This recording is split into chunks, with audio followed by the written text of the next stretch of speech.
I'm Jen and I wrote the music. I'm Lisa and I wrote the words for Listening for What Comes Next.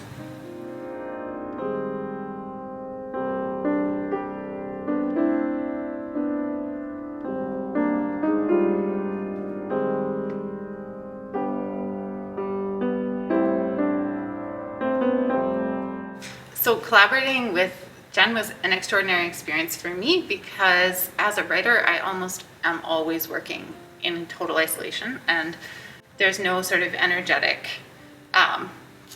pull to finishing except what I produce myself. And so with Jen, there was this sort of like person waiting for what I would give her, and she was going to work with it too. So there's something totally extraordinary about that experience. Yeah. And it was incredible working with Lisa. Like, her text is unbelievable. So it was interesting working with a poet though instead of a songwriter. Just getting used to a different writing style, but yeah, I think it worked out in the end. It was great. I think what was interesting about this collaboration is that we were both very open at the beginning. When we talked at first, there was a sense, let's kind of let this be an emergent process and find out what happens. And so when I sent the lyrics in the first place, I sort of thought, well, here's something, and then we'll see what can come out of that. And Jen did this incredible job of just sort of narrowing down and honing in on something that worked as a song, which blew me away because I thought, I've got to give her something so that we can get this rolling. But you gave me a lot. So to see that sort of initial contribution transformed through somebody else's expertise and somebody else's vision for the song was... Yeah, I think you had mentioned before that you were expecting me to come back to you with a lot of rewrites. Yeah. But it was, I was blown away with the amount that you gave me, so I really didn't need anything else. Just, I guess at the very end, I just wanted one last line just to finish off the song. And that was... Yeah, worked out great. Yeah, that was fun too because she came to me and said, I need like a line for this part that's this many syllables long. I'm like, ooh, it's a task. Which was very different than the initial process of writing, which was completely like just write something, and it's really anything. So diving into the world of writing for opera, I was very nervous at the beginning when Tim first asked me because I didn't know if I'd be able to do it. And I was having all these grand ideas. I'm like, okay, we'll do like an aria, whatever. But I'm like, no, I have to stay true to my writing style. And otherwise I don't think I would have been happy with the piece. And so, I pretty much just did what I do. And I'm so happy with how they sound on it. It's great. For me, it was a huge change because I normally, when I'm thinking about what can make something engaging or interesting for a reader, it's about density on the page and it's about complexity of language. It's what the poet Jim Johnston calls lively associative movement. And so with this task, I was really thinking at the beginning just something about like what can be sung. I'm not really sure what can be sung. And of course I've listened to lots of songs, so that was some information.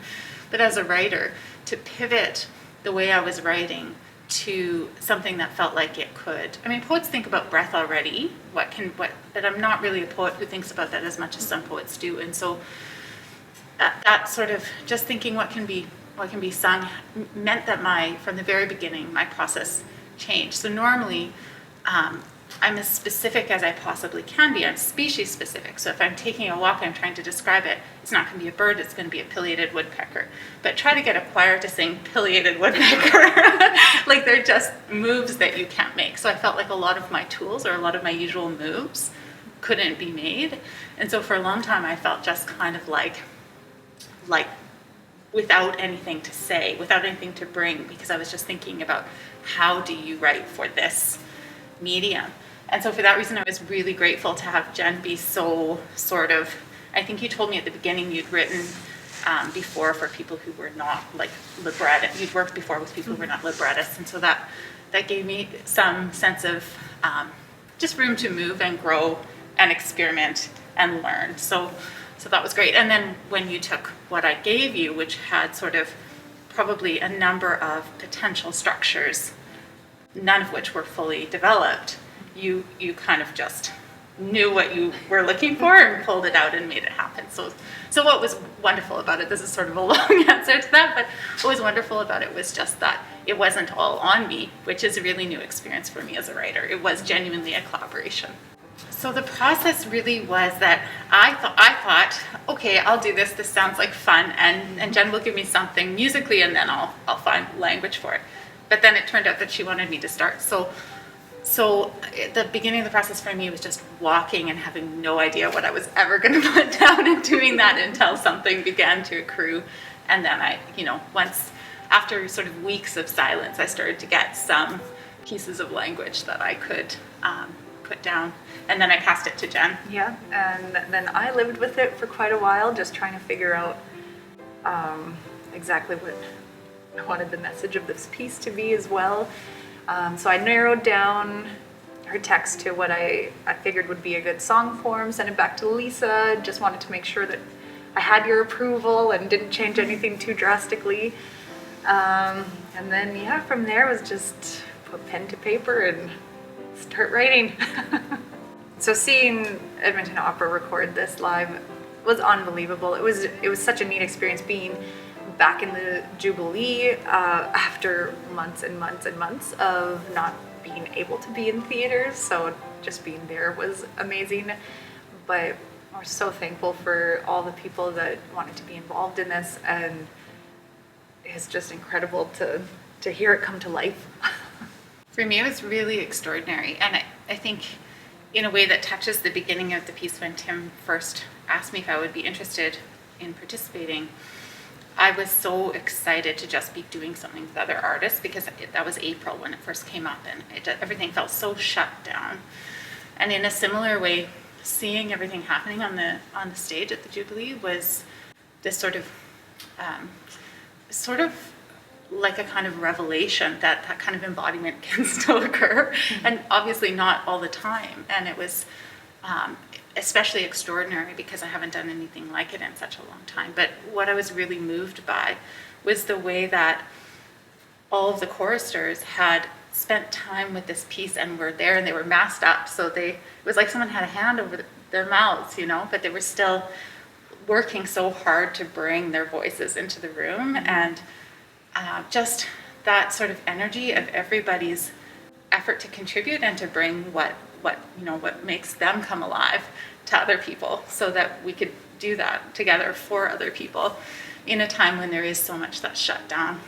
And not just shut down in a kind of stores closed way, but like in an energetic way, our liveliness is really shut down, and our togetherness, our connection is impaired. So it felt like a moment where people were coming together to counteract that for each other. And the whole process, I think, has felt like that. For me, the thing that I really was grappling with at the beginning was, how is it possible to make something that feels like a way to hold presence together when we can't be together physically, and that feels as hospitable as possible to as many different people as possible? So I really want to avoid this idea that we're like all having the same experience, because it looks on the surface like the same experience, but there's so many different ways of inhabiting that. As even for each of us in 8 months, it's, people have had really diverse experiences even within their own lives. And so just trying to kind of get a good, maybe not a good, but at least an adequate imaginative sense of what might be required to make the piece approachable from lots and lots of different positions. So what I hope people experience in the piece is a sense of just sort of held space that's hospitable to what their experience has been. And I love what Jen has done with the music, because I think that there are those different registers where people can come in at whatever emotional register they're living with or sitting with at the time that they're listening. Thank you so much for watching, and I really hope you enjoy listening for what comes next.